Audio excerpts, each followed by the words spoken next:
So, hello, welcome to the gathering supplies for the daisy chain patterns Liz quilted liner jacket. So meet Liz. The Liz quilted liner jacket is our modern take on a vintage military liner jacket.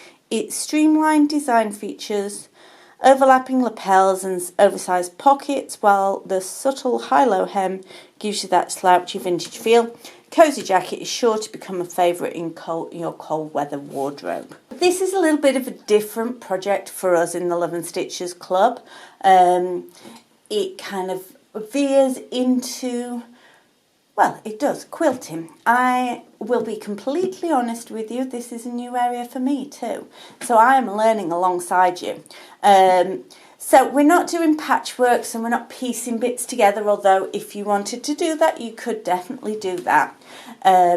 With this version, I am going to quilt my fabric myself and then sew it together as a jacket. You can also do this project with pre-quilted fabric, so if you can buy a pre-quilted fabric, then that is a quicker and faster way to do this project. Let me talk you through all the bits and bobs that you're going to need. So suggested fabrics. Whether you decide to piece your material, use whole yardage, we recommend light to medium weight woven fabrics with no stretch, such as cotton lawn, poplin, quilting cotton, lightweight canvas, linen and linen blends for your quilt top and backing. Additional yardage might be required for print matching or piecing, and you can also use a found quilt or pre-quilted fabric yardage rather than quilting your own. So the bits and bobs you'll need for the project: 13 yards or 12 metres of 1 inch double fold bias tape. So we're going to make our own. So you would need 0.6 of a metre of woven cotton fabric to make your own bias tape. And a 1 inch bias tape maker if you have one. You can do it without, but it makes it easier. So it says all-purpose polyester thread. Because I'm using cotton wadding and cotton fabric, I'm going to use cotton thread. I don't normally do this, but I'm kind of going as a quilting purist on this. So marking tools such as a pencil, chalk pen or other removable fabric marking pens, pins or fabric clips, cutting tools of your choice, a rotary cutter, a ruler, a cutting mat, scissors, measuring tape and a clear ruler. Recommended sewing machine feet, a 1/4 inch foot, a walking foot or an edge stitch foot.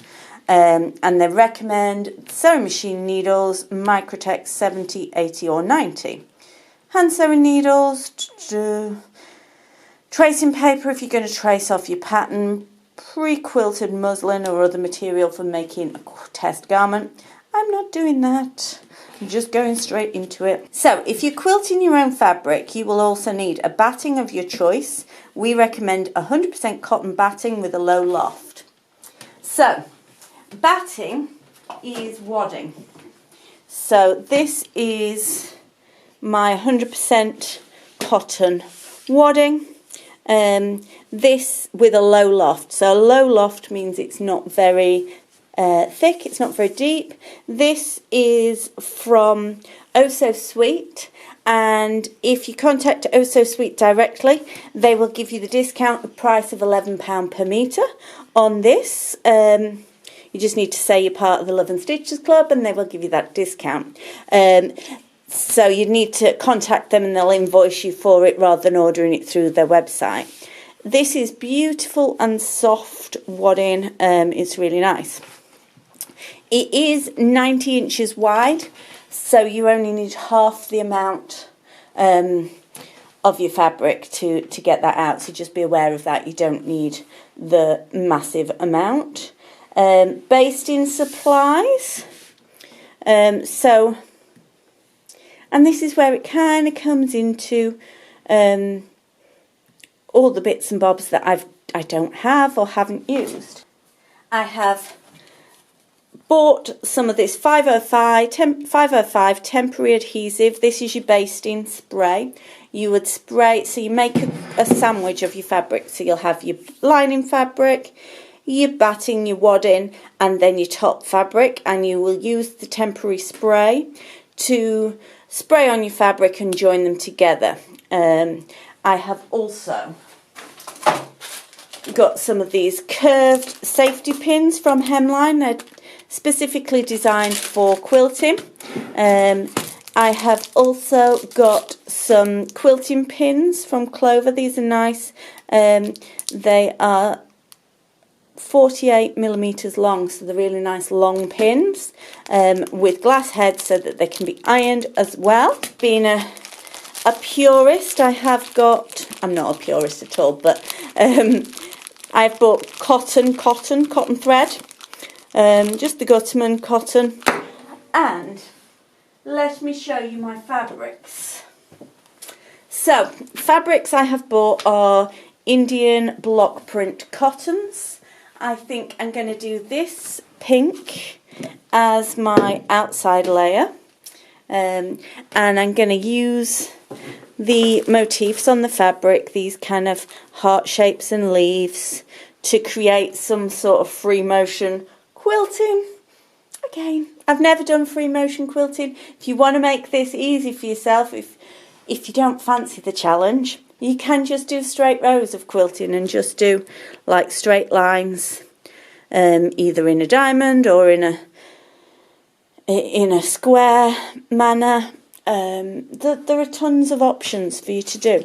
Then I'm going to use this one for the lining. So this green, I just think is absolutely beautiful. The Indian block print is really soft, fine cotton. These have all been pre-washed. The third option I bought, because the seller I bought this from did a 3 for 2 offer. It was much nicer colours on the website, much brighter green, and the fabric's a little bit coarser than the others. It doesn't feel quite as soft. So that's my third choice fabric. So I might have to do bias binding in that. So I've got 3 yards of each of these, I think is what I ended up getting, because the seller was selling in yards. So I bought them from eBay from a seller called Pink City Textiles. If you search on eBay for Indian block print fabrics, they will come up. They're based in India, I think Jaipur, and yeah, it took maybe about 2 weeks for the fabric to arrive, so I was slightly dubious if it was going to arrive in good time for this project, but it has done. So there are other things on here like washi tape or painter's tape, so that's masking tape if you're going to, I guess, do straight line quilting, and soak wash or other mild hand washing detergent optional. I don't know. Now my cotton fabrics I have pre-washed. You don't need to pre-wash your wadding, your batting, but the cotton fabrics I have pre-washed and ironed, dried and ironed, so they're ready to go. Other things that can be handy if you are quilting your own fabric is, if you're going to do straight lines, is a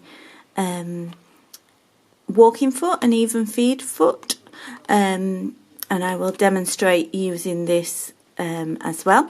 This just helps move all the layers together rather than using your standard presser foot.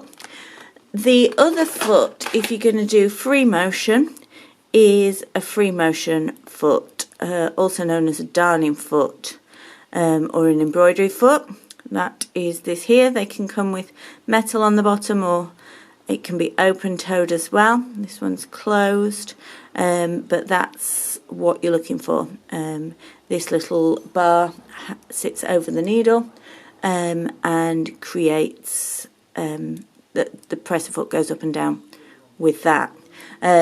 So those are 2 things that can just be useful to have.